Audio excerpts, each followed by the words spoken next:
Bonjour chers frères et sœurs, soyez le bienvenu à ce moment de prière, de partage. C'est avec une grande joie que nous commençons notre journée et que nous demandons au Seigneur sa force, sa bénédiction dans nos vies. Au nom du Père, du Fils et du Saint-Esprit, Amen. Viens Esprit Saint, viens dans nos cœurs. Viens remplis Seigneur nos cœurs de ta joie, de ton bonheur, de ta paix. Nous te demandons, Esprit de Dieu, de venir nous guérir, de venir nous délivrer, de venir, Seigneur, nous donner cette vie nouvelle que Jésus ressuscité est venu nous donner. Viens, Esprit de Dieu, par l'intercession de la Sainte Vierge Marie. Amen.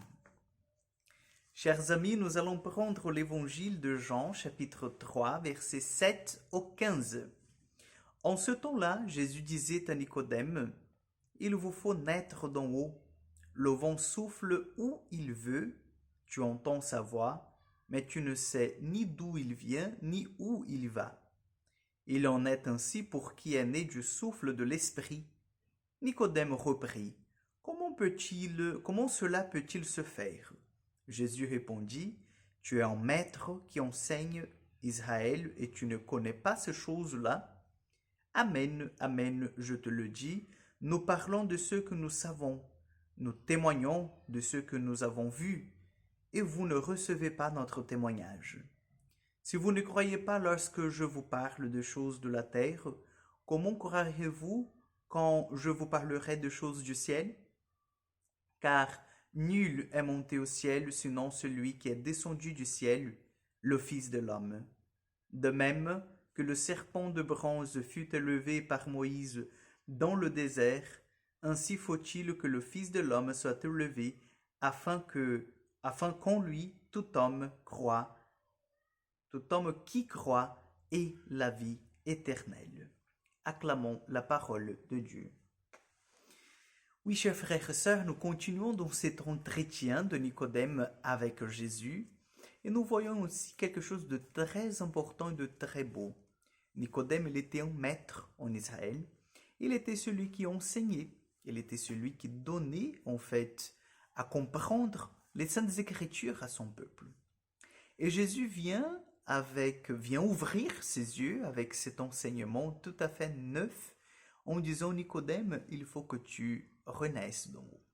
Il faut renaître d'en haut, sinon il ne sera pas possible que tu puisses goûter cette joie de la résurrection, ce bonheur qui vient en fait d'une vie nouvelle, d'une vie selon l'esprit, d'une vie en fait qui est basée dans l'enseignement de la Torah, de Saintes Écritures, mais animée par cet esprit de Dieu.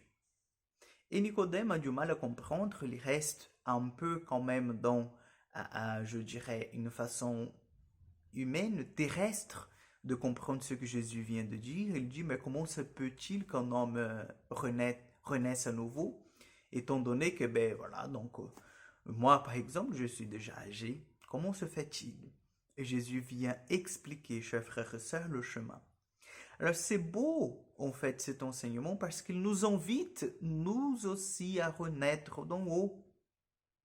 Nous sommes tous invités à renaître d'en haut.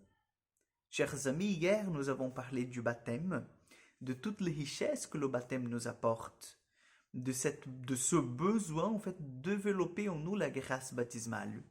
Et aujourd'hui le Seigneur nous renforce par cet évangile en disant que tous ceux qui sont attirés par le Fils de l'homme et qui croient en lui, en fait, auront la vie éternelle.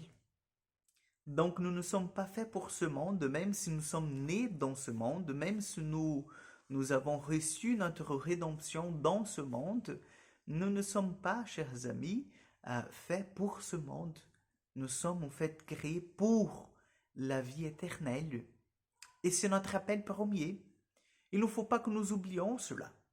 Parce que le risque que nous avons, c'est de vivre toute notre vie, en fait, pour ramasser de l'argent, pour avoir une belle maison, pour avoir plusieurs voitures, pour avoir, en fait, un rang social, un nom de famille qui demeure, qui soit respecté dans la société. Et nous oublions le plus important, c'est de préparer notre âme pour l'éternité. Comment vous préparez votre âme pour l'éternité? C'est la question que nous devons nous poser. Comment nous, autant que chrétiens baptisés, nous nous préparons pour vivre dans notre demeure éternelle? Est-ce que nous sommes déjà dans cette dynamique ici-bas? Ou est-ce que nous attendons en fait le moment venu, l'heure du passage, pour supplier la miséricorde de Dieu en disant oui Seigneur, si tu veux bien, ouvre juste un petit peu là la porte du ciel, moi j'essaierai de passer comme ça. Demandons, chers amis, cette grâce d'une bonne préparation pour vivre la vie éternelle. Et le Seigneur nous donne déjà en fait le chemin. Renaître d'en haut, avoir une nouvelle pensée, un nouveau cœur. Amen. Le Seigneur soit avec vous, que Dieu Tout-Puissant vous bénisse et vous garde, le Père, le Fils et le Saint-Esprit. Amen. Bonne journée et que Dieu vous accompagne.